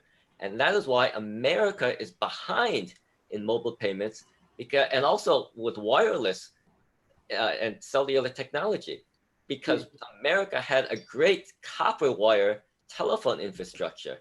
And so there are still parts of in San Diego where I can go and I have zero cellular phone coverage. When I was in China, I was walking around the farms by an ox, and I have 5 bars solid. It's cellular coverage. So even though Africa may be behind in certain things in infrastructure, I would look to see how you could turn your disadvantage into an advantage, and see how America and the Western world is being too complacent with what is their advantage today, but is going to be their disadvantage tomorrow. Chris speaking. Can I follow up on that question? Okay, Chris, you want to say something? Thanks. So basically, I agree with all you said, and that was good stuff. So for when I say that the infrastructure is key, is officially, as different person on the panel mentioned, in Africa, just like everywhere in the world, we have people who are actually very clever, very intelligent, sometimes don't have equipment, etc., but still manage to find ways. So the M-Pesa example is a good one. However, for esports, one main issue is, again, that's lagging and ping issues that we have. We can officially play on LANs, on local networks, but if we want to compete at the global level, we need to have access to that. So I know a lot of players in Algeria, for example, in North Africa, who actually connect to servers in Europe, people in sub-Saharan Africa. And Emmanuel, maybe you can complete that, but basically try to connect in South Africa or Uganda to try to actually get access to that. But still, that's usually the same issue. And I was reading an article from Emmanuel in South Africa just minutes ago, where basically if you do a shooting Call of Duty or something like that, by the time you look at something coming your way because of the lag, you're already dead. So when you actually come on the screen, you're just already out of it. So my question is actually twofold: is there is the infrastructure, which I understand relies officially on government, private sector, etc. in Africa, but as well there is the editors, the right games, etc., who actually don't invest on servers on the continent. And I'm talking maybe for an recent example for Fortnite, for example, AWS just created servers in South Africa, but the functionality to be able to run such servers in South Africa is not available yet. So that's kind of chicken and eggs, but I was curious to learn about your feeling about how we could actually get a server, possibly talking to editors, or do we have to actually create our own servers to cover for that, etc. I don't know if it makes sense. Thank you for that. No, that makes sense. I would say, again, this is just my opinion, don't even try to compete with the West when it comes to servers. If the mobile gaming and FIFA, soccer, football is most popular in Africa, go with that, because then you can dominate that field. To try and catch up with the West, that South Korea is the greatest when it comes to infrastructure. To try and catch up with them is probably not going to be easy. So go with what you already have, which is the advantage of mobile gaming and FIFA. And mobile gaming, again, is not, I don't think is as popular in America as it is in Africa. So Africa could dominate the mobile gaming world. And again, you can play Call of Duty, you can play Grand Theft Auto, League of Legends, and that's all fine. But I would focus on your extreme advantage, which is everyone is a mobile gamer. Everyone has access to a smartphone. And here in America, again, we're hampered because we can have the game consoles, the Xboxes, the PlayStations, the PC gaming, and we're going to fall behind when it comes to mobile gaming. For the industry, I'm totally in line with you. However, just like you, I think that's where, sorry, I forgot your name from NFU, but everybody playing esports is a competitor. So officially, when we see the World League of Legends, the World PU, etc., we would like to compete versus the greatest, whether it's North Korea or South Korea, sorry, even if they are the one of the best in terms of structure, whether it's the US, etc., just like football or basketball, etc., at one point you'd like to compete against the best. So hence that's kind of twofold. But I agree with you to develop the mobile market as well, which is just like M-Pesa, or we have an advantage on that. Thank you. All right. And that's and Chris, just to answer for you is that's part of what we're trying to do is we have some engineers and people to help support us. That's why we want to start to do some of these cross African tournaments, Chile, South, I mean, it doesn't matter. The bottom line is we have to do a stress test to make sure we know how the engineers will see it. How will they see it from the cloud-based and or like you said, a server, quote unquote, in Africa. Again, with the new technology, I'm not here to talk about it or be about it. I want to debate that. What I can say is we are in the works to help support what you said 100% is how do we get less pings, or how do we turn the servers down so everybody has the same amount of pings, I should say, within those games. So again, there's a lot of, right, we can do a lot of the same things. There's really no, to me, being honest, an excuse more than we just do though, have to do a stress test sometime. FIFA, 2K, I mean, obviously you guys, whatever games you guys normally play, you dominate. And then we can work that out. Even with Kevin and Carmen, they're in different countries as well. I mean, Carmen's in North America, so it'd probably be easy for us. And obviously Kevin with their infrastructure. But the bottom line is we have to say, hey, we're gonna do a FIFA tournament, UK versus Canada versus, South America, whatever. And then make sure we can look at the infrastructure, send it to engineers to find out what's the best way to help you guys either for right now, you know what I'm saying, prior to having a quote unquote server, or what can we do to have the best structure as Dr. Ifeoma, I'm gonna say this right correctly, will help to say, hey, what do we need to do to help bridge that piece? And I think that we can do that. But again, we keep talking about how do we do it. I'm telling you, talk to your soccer players, talk to your banks, talk to your companies that are there to help scholarship programs for tech in the future. Talk to tech companies out there, maybe some of the people who need to take courses that would help with this esports or programs through Kevin, Carmen, whomever, to make sure, again, they are supporting you. There's no reason for all the Black Panther crystals you guys have. I'm kidding. For all the stuff that we can do to help support you guys is what do you guys need? And then what I think programs we can help support right away. What apps we can help, like Wally was saying, to help support some of these areas. And then what you guys are going to use to start to bridge that. But Microsoft's trying to come in. They're trying to penetrate Africa right now. PlayStation dominated for the last several years, as you guys know. How is Microsoft going to take that market? The new Xbox Series X is coming out. This is where I'd ask for infrastructure from Microsoft to help them support some of these schools and these programs that will be able to help get you guys, again, a gap. Even PlayStation, I don't care. Call Sony and say, hey, give us some computers or something. They're running on Windows anyway. You might as well try to kill two birds with one stone. But those are ways in which I would say check your local banks, institutions. You have a lot of players that can help support their teams or support a school with their name on it, jerseys or whatever, and bridge that gap, in my opinion. Dana, I want to make another comment here.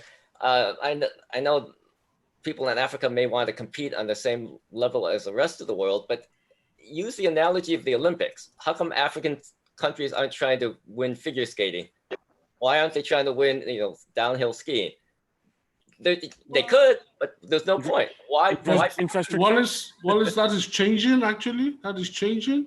Right. Nigeria had a team in bobsled at the Olympics, at the Winter Olympics. So it's changing. Right. It's changing. It's great that it's changing, but again, I would say why I would not put a much emphasis, like millions of dollars trying to win, the Nigerian bobsled team. Let's do it for the fun of it, and let's compete, but let's not pour all of our nation's resources in hoping that the Nigerian bobsled team's going to win a gold medal, because, it's great if they do, but it's more for, let's just compete for fun. Yeah. I'd it's also... Oh, go ahead. Yeah, I was going to say that I think it's good to focus on the domestic competition, competing against each other domestically in Nigeria, because that's also where North America started. We don't really have much international competition, actually, because of different servers playing on different, like playing on North American server, I've never played on European servers, Asian servers. So I rarely play against people from other countries on a different server. And in collegiate esports, when there is international competition for us, it's mainly between Canada and US. And also when we played in Korea, we actually flew to Korea, and the teams there were all there in Korea playing against each other. So we have to be on the same server to compete most of the time. And so I think the focus on the grassroots and domestic competition is really important in order to improve the infrastructure and then to compete internationally. But international stage is mostly for the very, very top professional players. And as someone mentioned in chat, Kwasi said that not everyone can be a professional gamer. Yeah. And we want to focus on creating an esports experience that caters to a bigger audience, that can transcend generations via education. Kwasi's words there. We're running out of time, guys. Emmanuel, are you there? There's a question for you here. Emmanuel, are you there? All right, so Taiwo is asking, is there any form of registration for a new esports team or company into this incredible industry in Nigeria? So my answer will be very straightforward. We encourage esports teams and organizations to not just exist on social media. We ask you to please register your esports outfit as a legal entity with the Corporate Affairs Commission. It's the right thing to do, and it gives you a legal ground, as a legal entity to be able to actually do stuff in esports. And then after you are registered as a legal entity, recognized by the, authorities in Nigeria, we have a league system, called the Nigeria Esports League, NGESL. and your team can register to play in that league. The league covers about 5 games at the moment: PUBG Mobile, Call of Duty Mobile, League of Legends, Brawl Stars, and FIFA Pro Clubs, and of course the regular FIFA 1v1. So once you are registered as an entity, you could register to also take part in that league system in Nigeria. So yes, you could do that. Okay, Mr. Diamond, you wanted to pass a comment? Sorry, I just saw your message now. Yeah, no, I mean, I think Carmen said it perfectly.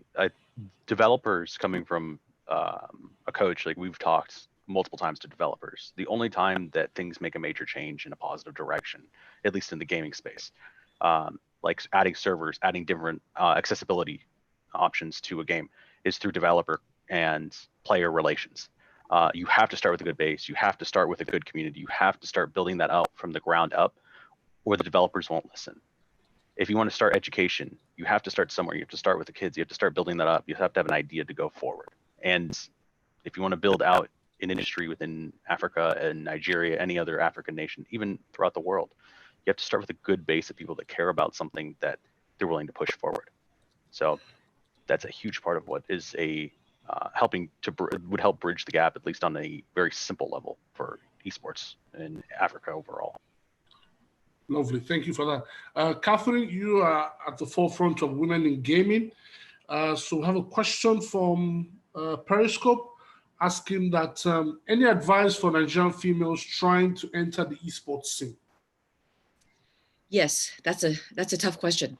Even in the U.S., we are making, which hopefully we're trying to make strides, right? But people like Carmen being at the forefront and talking about it and being on these panels is a great help. I always say that people don't join something unless they see themselves there. And so the previous company I worked for example, had sponsored the first CS:GO all girls, competition at DreamHack. And that was huge because more people, a lot of eyes on it. So all I can say is that, I encourage as many girls as possible to play. And if someone says something that's not comfortable for them on stream or during play, let them know that that's not acceptable. And I think that toxicity is a big deal in the U.S. at least for sure during game time. And we just need to break the paradigm and tell people that it's not acceptable. I don't know how any way else to do it. As a team manager at school, I insisted that my teams practice in person with me in the room. That seemed to help. They were a lot less apt to yell and scream and cuss each other when the teacher's looking over their shoulder. Not all the time, though, unfortunately. But I think that, honestly, that's one step at a time. There's no easy answer. For example, we're starting a league here in the U.S. with the 37 all-girls universities in the U.S. And we're going to start a league so that they can join a league and the all-girl teams to play against other all-girl teams. But these are just, in my opinion, small steps that we're taking, in a very long path. Brilliant, brilliant. The journey is looking very, very interesting gradually. So as we round up, I would like to take final comments from Dr. Ifoma and Dane. And then Emmanuel will just sign us out. So Dr. Ifoma, ladies first, they say. You're on mute, please.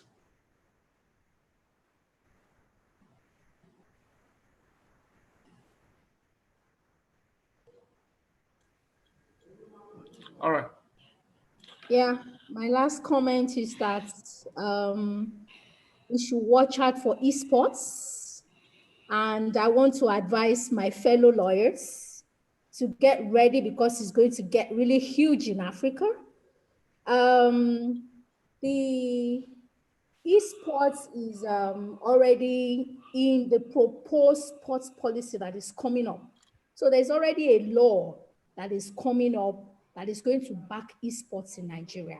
So my advice to my fellow lawyers is to, to get ready, get educated, and be ready for the explosion that is coming to Africa and Nigeria in particular. And I also want to say to parents, like, now I drew a timetable for my son so that I stop sneaking out when everybody's asleep to go play games. So now that he knows I'm encouraging him, we have a timetable. So I want to say to other parents to also give room for that, because it's something that can really take them to places. It's actually something that somebody can get paid for in other countries, like in America, in North Korea, in Asia. It's actually a profession that somebody can earn salary on. So we should, as parents, encourage our children to go into sports. It's not really a waste of time. It's for us to encourage them and to draw timetables for them so that they can follow it. So great pleasure being part of this interaction, and I've learned so much from other jurisdictions. Thank you very much. Thank you very much. Before Dane says something, I think somebody raised his hand. Stephen, you wanted to say something? You have to unmute though. Thank you very much for having me. I stumbled into this yesterday from LinkedIn through my namesake, Joseph. It has been a great opportunity. So basically, the reason I just want to comment, I did a research, basically a dissertation for my MSc in International Sports Management on the development of esports in Asia, or rather the growth of esports in Asia. So I learned that I came across 5 things which actually did the magic for them. So everybody wants to adopt the model of the US and the UK. I live in the UK, and the level of infrastructure that is right there in Asia, you cannot compare it to what is in the US and EU put together.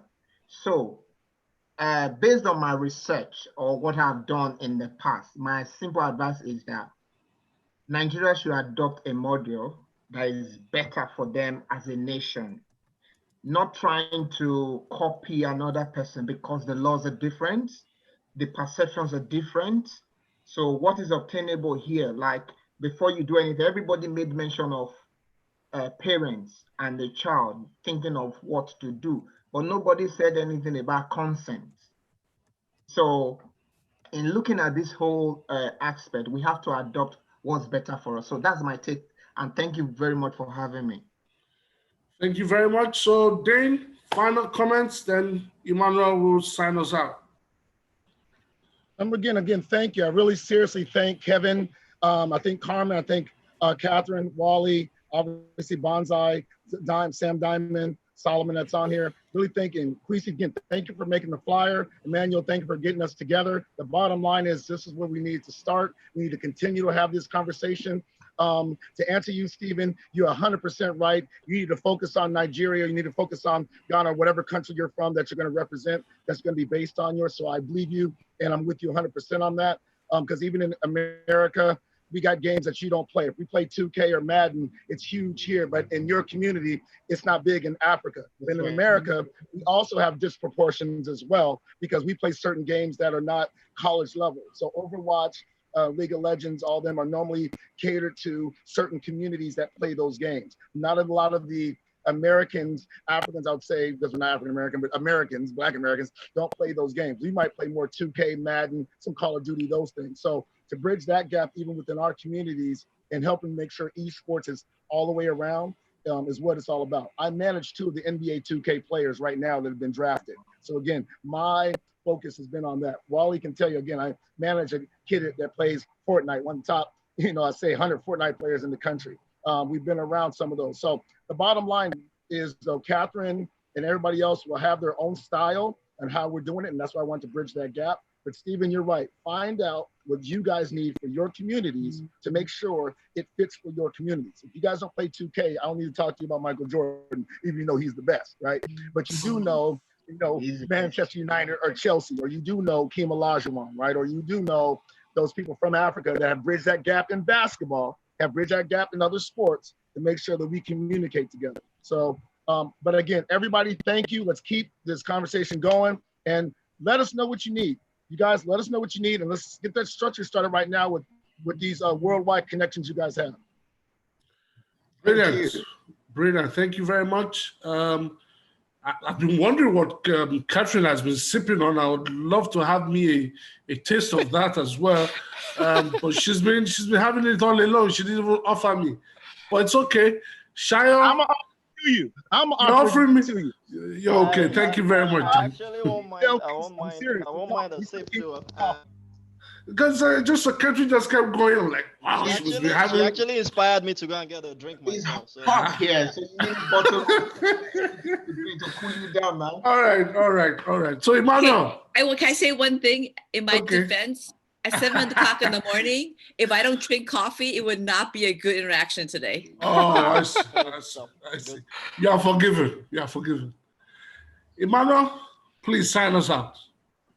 Okay. I'll be honest and say that when we, even after we had put this event together, I didn't envisage it was going to be this huge. My sincere thanks goes to every single person who has been on this panel today. But before I go, I need to quickly just drop a few comments. I took note of what Stephen said.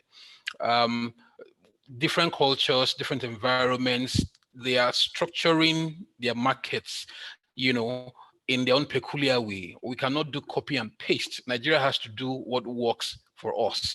We cannot carry the American system, the UK system, the Asian system, and bring it to Nigeria. We need to devise what works for us. And then we will be strong in our own way. So I took note of that. On a final note, I am hugely indebted to everyone. Wallace, thank you so much for making our time. Catherine, Dane, Bonsai Caruso, I thank you guys because I know you had to leave your birds earlier than planned, to be part of this event. And for the Nigerian panel also, Shayo, Ife, Bukola, Shayo, Adeyemi, we really thank you for helping to make this event a huge success. And I need to also quickly let you know that this is just the beginning. There is something that's going to be announced in a few weeks from now also, emanating from this event today, and by the time Dan and I engage further, there will be a major announcement about another event not too long from now, about what we're doing. And Dr. Efoma, thank you so much. I believe that now in the university system in Nigeria, we have a strong advocate for esports and gaming. And you being a lawyer even makes it more interesting because you'll be able to articulate, those reasons pretty more clearly to the audience that needs to hear them. Shayo, I know you're an alumni of Unilag, you're proud, you're happy. But to every other person, I say thank you so much. It's been a huge pleasure having you for this program, and we hope to have you over again some other time when we gather like this. Thank you so much. Please have a brilliant evening for those of you in this part of the world, and for those of you just waking up in the morning, please have a brilliant day ahead. Thank you so much. Bye-bye. Hello. Sorry, before you go, can we just take a group picture? Let's turn on our videos so that we can take a picture together. If your video is off, please, Adiyemi is smiling already. Please put your video on so that we can have everybody captured. Kevin, I know you're there. Kevin Melzer, I know you're there. I see you. Solomon. Yeah, Kwesi. Thank you. That's my boy right there. Chris, your camera is not on. Yeah, I need to get groomed first. Okay, so I'm taking the screenshot. Okay, we have more cameras now. So screenshot coming up right about now in 5. Your Facebook also. It's not a passport. Yeah, right. We never know. Maybe it's time for the posterity, right? Right, I got one. I'll take another one.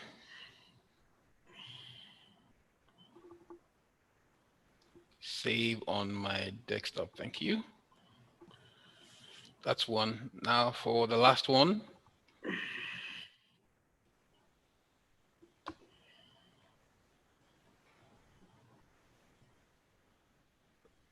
Right. There you go. Hope you send the screenshots to us. Are you going to send it to us? Absolutely. I will send them. I promise you that. Thank you very much. Thank you. Thank you, everyone. Thank you, everyone. See you around. Thank you. Bye-bye. See you online.